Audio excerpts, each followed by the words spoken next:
হাসিনার রায়, ভারতীয় নম্বর থেকে প্রসিকিউটরদের হুমকি, বিস্ফোরক তথ্য দিলেন ব্যারিস্টার তামিম। জুলাই গণহত্যা মামলায় ভারতে পালিয়ে যাওয়া ক্ষমতাচ্যুত সাবেক প্রধানমন্ত্রী ফ্যাসিস্ট শেখ হাসিনার মৃত্যুদণ্ডের রায়ের আগে সোমবার ভোর পর্যন্ত মামলার প্রসিকিউশন টিমের সদস্যদের ভারতীয় নম্বর থেকে অব্যাহতভাবে বিভিন্ন হুমকি দেওয়া হয়। আন্তর্জাতিক অপরাধ ট্রাইব্যুনালের প্রসিকিউটর গাজী মনোয়ার হোসেন তামিম এক সাক্ষাৎকারে জানিয়েছেন, রায় ঘোষণার আগে থেকেই প্রসিকিউটরদের ভারতীয় নম্বর সহ বিভিন্ন বিদেশি নম্বর থেকে ফোন করে চাপ সৃষ্টি ও অপ্রীতিকর কথা বলা হয়েছে। সম্প্রতি একটি টেলিভিশন টকশোতে অংশ নিয়ে ব্যারিস্টার তামিম এই চাঞ্চল্যকর তথ্য দেন।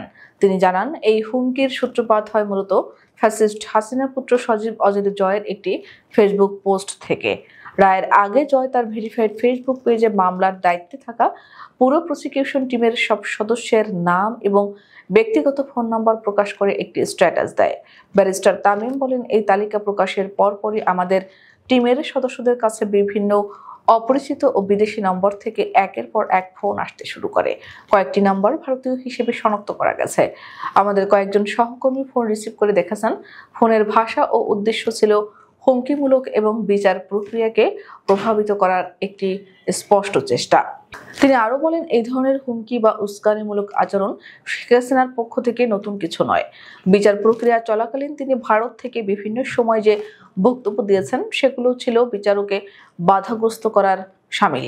ব্যারিস্টার তামিম উদাহরণ দিয়ে বলেন, ট্রায়াল শুরু হতেই উনি বলেছিলেন, আমার বিরুদ্ধে 227টি মামলা হয়েছে, অর্থাৎ আমি 227 জনকে মারার লাইসেন্স পেয়ে গেছি।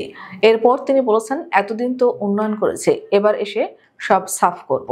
এই ধরনের বক্তব্যকে ট্রাইব্যুনাল তার রায়ে আমলে নিয়েছে এবং এগুলোকে তার অপরাধ সংগঠনের মানসিকতা এবং বিচার প্রক্রিয়াকে বাধাগ্রস্ত করার প্রচেষ্টা হিসেবে উল্লেখ করেছে। রায় কার্যকর করার পরবর্তী পদক্ষেপ নিয়ে ব্যারিস্টার তামিম বলেন, হাসিনা এখন পলাতক এবং দণ্ডপ্রাপ্ত আসামি। রায় ঘোষণার পর আমরা এখন কনভিকশন ওয়ারেন্ট বা সাজার পরোয়ানা জারি করে ইন্টারপোলের মাধ্যমে রেড নোটিশ জারির জন্য নতুন করে পররাষ্ট্র মন্ত্রণালয়ের মাধ্যমে আবেদন করব। এর আগে গ্রেপ্তারি পরোয়ানা জারির পর একই আবেদন করা হয়েছিল। ভারতের সঙ্গে বাংলাদেশের বন্দি প্রত্যর্পণ চুক্তির কার্যকারিতা নিয়ে এক প্রশ্নের জবাবে তিনি বলেন, 2013 সালে শেখ হাসিনা নিজেই ভারতের সঙ্গে এই চুক্তি করেছিলেন। সেই চুক্তি অনুযায়ী ভারতে যদি বাংলাদেশের কোনো দণ্ডপ্রাপ্ত আসামি থাকে তবে ভারত থেকে তাকে ফেরত দিতে আইন বাধ্য।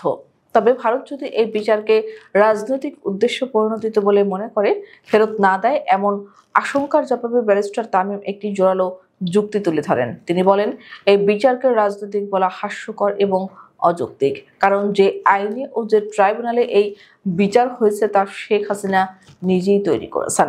তার নিজের তৈরি করা আইনেই তার বিচার হয়েছে। সুতরাং ভারত বা অন্য কোনো দেশের এই বিচারকে রাজনৈতিক আখ্যা দেওয়ার কোনো সুযোগ নেই। সব মিলিয়ে রায় কার্যকরের পথে আন্তর্জাতিক চাপ এবং হুমকি উপেক্ষা করে প্রসিকিউশন টিম তাদের আইনি প্রক্রিয়া চালিয়ে যাবে বলে ব্যারিস্টার তামিম দৃঢ় প্রত্যয় ব্যক্ত করেন। তার এই বক্তব্যে স্পষ্ট যে শেখ হাসিনাকে দেশে ফিরিয়ে আনার লড়াই এখন আইনি প্রক্রিয়ার পাশাপাশি একটি বড় কূটনৈতিক চ্যালেঞ্জে পরিণত হয়েছে।